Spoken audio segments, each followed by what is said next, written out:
Bonjour, eh bien nous voilà toujours au musée Royaux, toujours en confinement. Vous êtes chez vous, c'est très bien, il ne faut pas en bouger.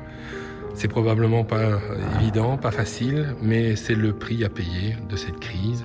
Et pour rendre les choses moins douloureuses, je suis heureux de revenir ici au musée et de répondre à votre demande, puisque c'est finalement vous qui m'avez posé la question, enfin qui m'avez demandé de parler de ce tableau, de ce très beau tableau qui est une œuvre majeure dans les collections du musée. C'est pas une œuvre flamande, c'est une œuvre italienne. C'est l'enlèvement du corps de Saint-Marc, peint par Tintoretto, probablement vers 1562. Alors Jacopo Robusto dit le Tintoret, il s'appelle comme ça parce que son père était teinturier, est né en 1519, il est mort en 1594 et c'est un artiste qui n'a, pour ainsi dire, quasiment jamais quitté Venise. On lui prête un passage par l'atelier du Titien, mais c'est pas l'élément saillant dans son œuvre. Son œuvre a surtout été marquée par l'art des maniéristes, qui est diffusé à Venise, notamment grâce aux gravures du Parmigiano, et surtout pour Tintoretto, sa découverte de Michel-Ange, qui va influencer son travail de dessinateur. Et le corps de Saint-Marc que vous avez au milieu, la représentation des deux marchands vénitiens qui sont occupés à enlever le corps de Saint-Marc est tout à fait caractéristique de cette liaison à l'œuvre de Michel-Ange. Alors dans le travail de Tintoretto, les éléments qui vont être des éléments déterminants vont être notamment la réduction de la palette. Tintoretto peint avec une très grande économie de la palette, il ne cherche pas les couleurs vives, il cherche davantage à renforcer les conditions du clair-obscur pour donner un effet dramatique à la composition. Et quand vous regardez le corps couché, il y a déjà toute cette énergie quasiment romantique qu'on pourrait retrouver chez un artiste comme Fuseli. Ça conduit Tintoretto à avoir une rapidité d'exécution qui est tout à fait singulière. On la sent d'ailleurs dans le couple de Moresque qui se trouve à l'arrière et qui porte un bébé. Ils vont se réfugier sous les arcades et ça donne cette écriture qui est une écriture très expressive. L'expression est le maître mot du Tintoret et on le voit dans sa représentation des groupes et des groupes en mouvement.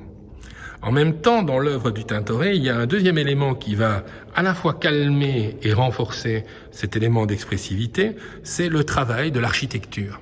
Alors on le voit ici, c'est évidemment une référence à l'architecture classique, et donc la présence de ces Moresques allant se réfugier dans ces galeries qui font tout à fait penser au décor architectural de la place Saint-Marc à quelque chose d'assez étrange, mais c'est en même temps par l'architecture que la composition prend son unité. Mais cette unité est elle-même tout à fait dynamique parce que bien souvent, en cinéaste, pourrait-on dire, Tintoretto joue de l'accélération du rythme de la perspective pour rendre compte de cette vision qui est une vision centrée sur l'émotion. Le Tintoret va connaître le succès à partir de 1550. On va le voir d'ailleurs recevoir des commandes venant du gouvernement vénitien, ce qui est caractéristique. Et il va réaliser de grands programmes de peinture pour des églises ou pour des écoles qui sont aussi importantes que la Grande Scuola San Rocco, dont il va d'ailleurs devenir le peintre décorateur attitré. À partir de 1550, d'ailleurs, c'est amusant à noter, il semblerait que des artistes flamands aient travaillé dans l'atelier du Tintoret et collaboré à ses peintures. En 1562, il reçoit la commande d'un cycle de peinture pour la Grande Scuola di San Marco, pour laquelle il avait déjà contribué en 1548 avec le miracle de l'esclave. Et ce cycle de peinture, destiné à la salle capitulaire, va donner naissance à deux tableaux, la découverte du corps de Saint-Marc et l'enlèvement du corps de Saint-Marc.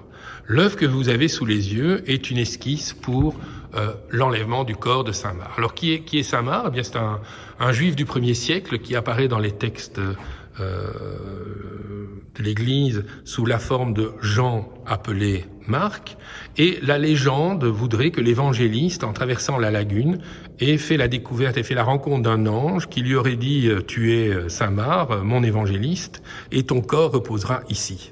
Autrement dit, il y a une forme de légitimité vénitienne dans le rapport à Saint-Marc, qui va d'ailleurs être instrumentée au IXe siècle lorsque la Sérénissime, devenant une puissance rayonnante sur la Méditerranée, voudra se défaire de son saint patron byzantin, Théodore, pour un saint qui permette de rivaliser avec Saint-Pierre qui protège Rome. C'est comme ça que le 11e doge, d'ailleurs, commande à deux marchands pour qu'ils aillent à Bucol, un petit village à côté d'Alexandrie, mais un village important puisque les patriarches d'Alexandrie sont consacrés à Bucol devant les reliques de Saint-Marc, pour qu'ils ramènent les reliques de Saint-Marc à Venise. Et ces reliques de Saint-Marc qui ont été conservées parce que lors du supplice de Saint-Marc à Bucol, un orage a empêché ces tortionnaires de mettre feu au corps et donc de le détruire. Eh bien, ces reliques qui sont conservées, elles ont une importance qui est une importance considérable. Le doge envoie donc ces deux marchands, qui sont plutôt deux brigands pour l'occasion, qui vont substituer au corps de Saint-Marc le corps de Saint-Claude et qui vont dissimuler les reliques dans des paniers, sous des feuilles de chou et de viande de porc, ce qui fait que les musulmans installés à Alexandrie vont exercer une garde très méfiante vu l'interdit alimentaire qui frappe le porc, et donc ils ne contrôleront pas, ce qui permettra aux deux marchands de ramener les reliques de Saint-Marc à Venise, reliques qui seront placées dans une chapelle attenante au palais des Doges, qui est l'embryon de ce qui deviendra ensuite la cathédrale Saint-Marc, où d'ailleurs la translation des reliques est racontée sur les murs. Alors la représentation qu'en donne Tintoretto est une représentation qui met en évidence, pourrait-on dire, le vol. Alors déjà, dans la découverte du corps, Saint-Marc lui-même à gauche apparaissait en levant le bras pour arrêter l'acte d'impiété qui visait au vol de sa sépulture et à l'effraction de sa sépulture. Ici, ce qui est représenté dans cette architecture vénitienne, c'est d'une part eh bien les habitants de Bucol, avec une présence qui est une présence mauresque qu'on reconnaît par le motif du turban. Eh bien, ces morts sont mis en déroute devant le larcin qui est commis par les Vénitiens. Alors ce larcin, en fait, n'en est pas un dans l'esprit vénitien. Il y a en réalité une superposition entre ceux qui ont sauvé le corps du saint du bûcher, et c'est d'une certaine manière là que les deux marchands le prennent. Autrement dit, l'action nous renvoie au 1er siècle après Jésus-Christ, alors que la translation des reliques a eu lieu au 9e siècle. Et on dégage donc le corps du saint de ce bûcher, non plus pour le conserver à Bucol même, mais bien, comme l'évoque ce tableau, pour le ramener par un bateau vers Venise, où il va devenir le saint patron des Vénitiens.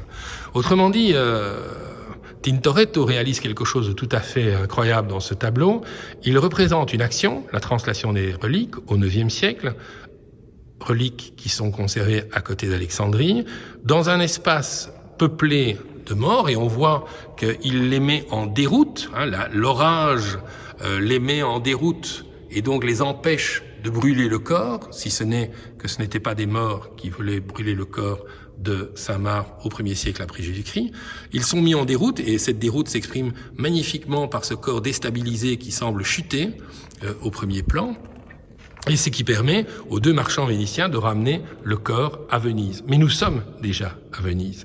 Et l'association du corps de Saint-Marc et de cette chasuble avec la croix qui se trouve au premier plan, là où la peinture vénitienne aime à mettre des escaliers pour créer cet effet de dramatisation pré-baroque, eh bien on se retrouve dans une construction qui est à la fois à Alexandrie et à Venise, et qui fait du sauvetage du corps du saint au 1er siècle après Jésus-Christ et de sa translation au 9e siècle, un seul et même événement à la gloire de Venise.